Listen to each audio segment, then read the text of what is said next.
What's up? What's up? This is Crew 704 yet again with another overflow. Yes, um, this time around, I kind of bumped into something really.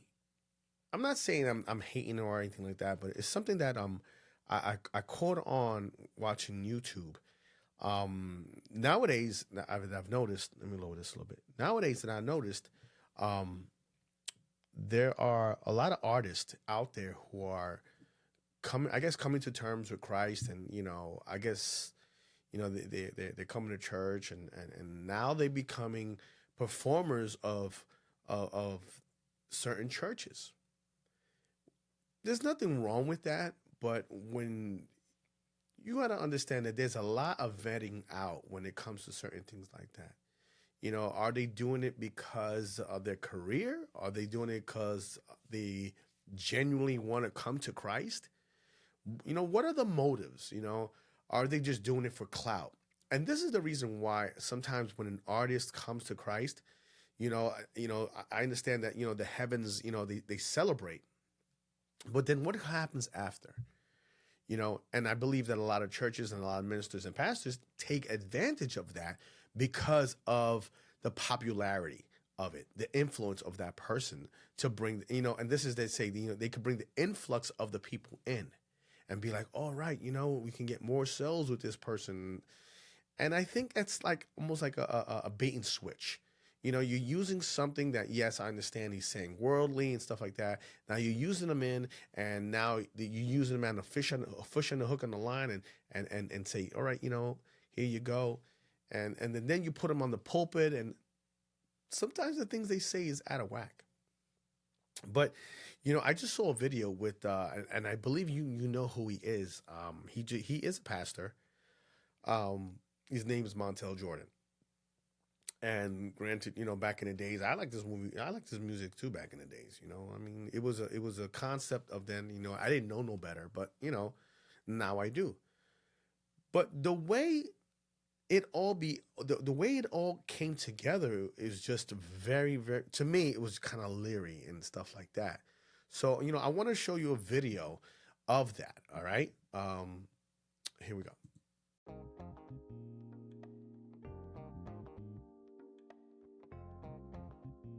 I went into ministry reluctant because I thought after the music business had come to an end, and at the top of 2011, I started working as a lead worship pastor at Victory World Church in Norcross, Georgia.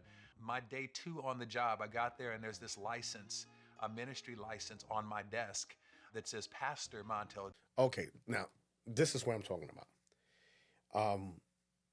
Day 2 on the job, he is certified to be a pastor. I didn't even know they even did this. He was certified to be a pastor.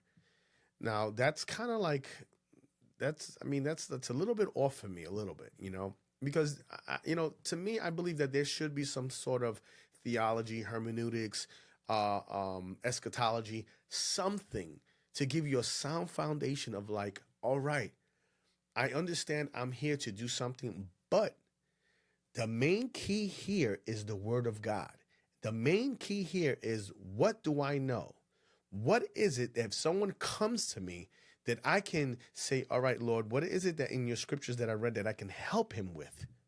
These are the keys that we need to understand. We're putting these artists or whoever we can, and we're just giving a diploma and say, boom, there you go, do it. It's dangerous, but there's more to this. Let's look into this. Jordan. I'm like, whoa, somebody made a very, very bad mistake. They hired an R&B recording artist to come in and to lead them in music, to be their worship leader. So I called human resource, and I'm like, hey, yo, I think somebody made a mistake. I'm not a pastor. And oh, no, you're a pastor. It's a pastoral position. There you go. So he knew that it was a mistake. He knew something wasn't right. But, as they say, oh, no, but you're a pastor. They're just slapping titles on people. They're just slapping titles so, people could feel a certain way. Like he said it himself, he was an artist, and he became a pastor. Now, granted, I'm not judging him for that. I'm not at all, because he did what was in his heart. Yes, I understand.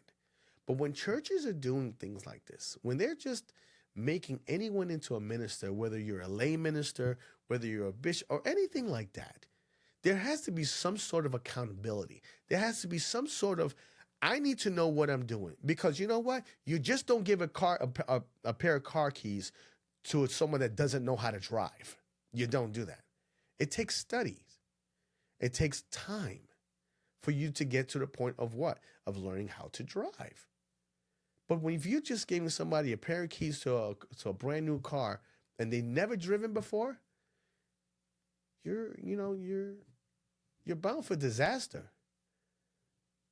But it happens. It really, really happens. And this is like one of the examples of what it goes on. Let's go on.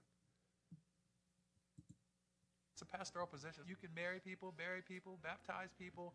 It's a pastoral job. And so it took me months to get to a place of being comfortable being called pastor. It's a great purpose.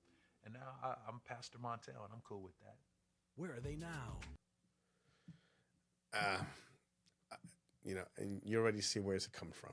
You already see. So these are the things where we really need to really watch out for. These are the things where we need to really understand that if you're called to be something, if God has called you to be something, for sure he will equip you. He will give you illumination on what needs to be done. He will steer you in your way. But if people are just labeling things on themselves and have no background and just do whatever, it becomes dangerous. It truly becomes dangerous. So I can always say, these artists are coming out, and doing things, and same thing for Daddy Yankee. He did the same thing. He renounced his ways or whatnot, and now what? Now he's making music, Christian music, hip hop Christian music to appeal to the people of now age. Things are very loose like that. People are just doing things just to do it. But it's a sad situation. It's a hard time to know that we need people that have been influenced by the world, and now we're saying, okay, now we're going to use them for Christ. It should have been done in the beginning. It should have been done in the beginning. But now this is what we're dealing with now. So if you ever, get into the mix of things like this and see things like that, I always say pray on it. Pray on it.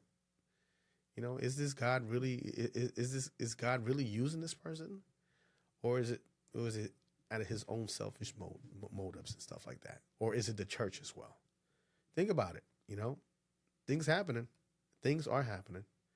I'm Crew 704. Hit that like and subscribe button so that you can always stay in tune. And as always, stay blessed.